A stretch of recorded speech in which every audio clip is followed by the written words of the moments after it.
Bueno, en este video vamos a ver, ya vimos definiciones de vectores en el otro video. En este lo que vamos a hacer es hablar acerca de operaciones elementales entre vectores.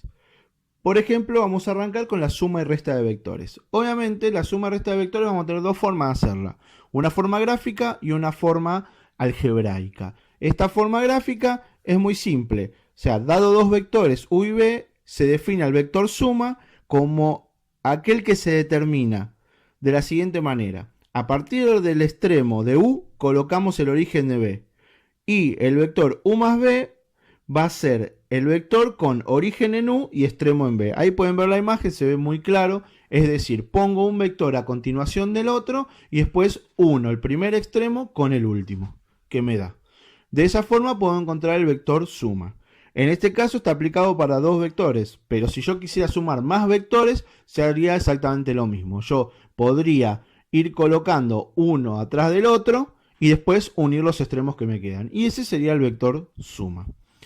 Cuando yo trabajo con dos vectores, se dice que se aplica lo que es la regla del paralelogramo. ¿Por qué? Porque el vector suma en realidad lo que nos da es la diagonal del paralelogramo que formarían u y b.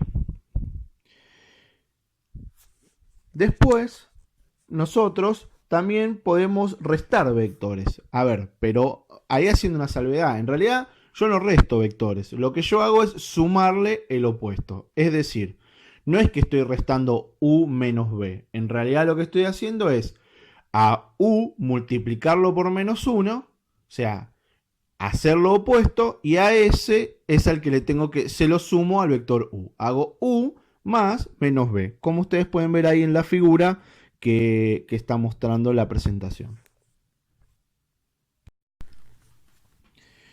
Bueno, ya vimos cómo hacerlo gráficamente. Ahora, para hacerlo algebraicamente, en realidad es muy simple. Lo que yo tengo que hacer es sumar componente a componente. Es decir, sumar la componente en x del vector 1 con la componente en x del vector 2. O lo que es lo mismo, b1 más w1 y b2 más w2, como está en el ejemplo que ahí pueden ver en la presentación. De la misma manera se puede hacer para la resta, pero previamente yo ¿qué tendría que hacer? Tendría que multiplicar por menos 1 a todas las componentes del vector w y después sumar y hacer suma componente a componente. Entonces, de esa forma voy a encontrar u menos w. ¿No? Bien, después otra operación que se puede realizar entre vectores, en realidad no es entre vectores, sino es, se puede a un vector multiplicarlo por un escalar. Entonces, ahí está la definición, ustedes pueden ver la definición muy clara en la presentación, que dice que dados un vector b distinto del vector nulo y un escalar cualquiera, o sea, un número lambda distinto de 0, el vector lambda por b se define como es el vector que tiene el mismo módulo, pero que después, al multiplicarlo por lambda, se expande lambda veces. ¿Da? Pero mantiene la dirección seguro. Lo que él no puede mantener por ahí es el sentido. ¿Por qué? Porque si lambda es negativo, va a ir hacia el otro lado. Entonces, hay que tener en cuenta solamente esas cosas.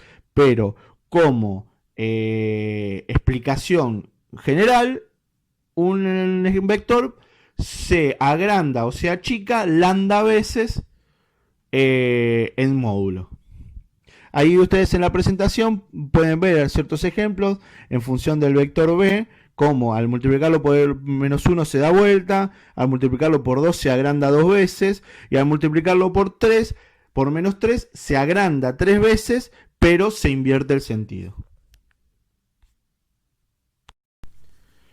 Y por último, y no menor, vamos a ver en este video el producto escalar. El producto escalar es un producto particular entre vectores que se aplica tanto para R2 como para R3 y se calcula de la siguiente manera.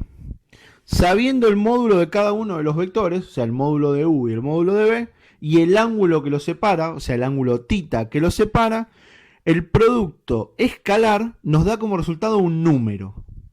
Ese número se calcularía de la siguiente fórmula. Módulo de u por módulo de b por coseno del ángulo que lo separa. como está expresado en la presentación.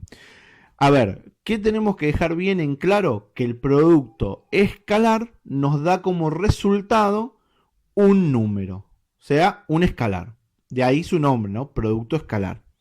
Entonces, volvemos a repetir, el producto escalar se calcularía de la forma módulo de u por módulo de b por coseno de tita.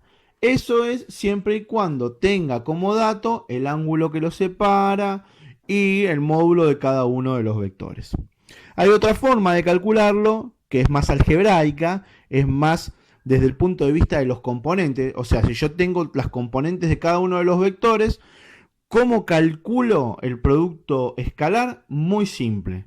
Multiplico componente a componente y sumo entre sí. Es decir, la componente en x de un vector la multiplico por la componente en x del otro vector. Y luego le sumo el producto de la componente en y de un vector con la componente en y del otro vector.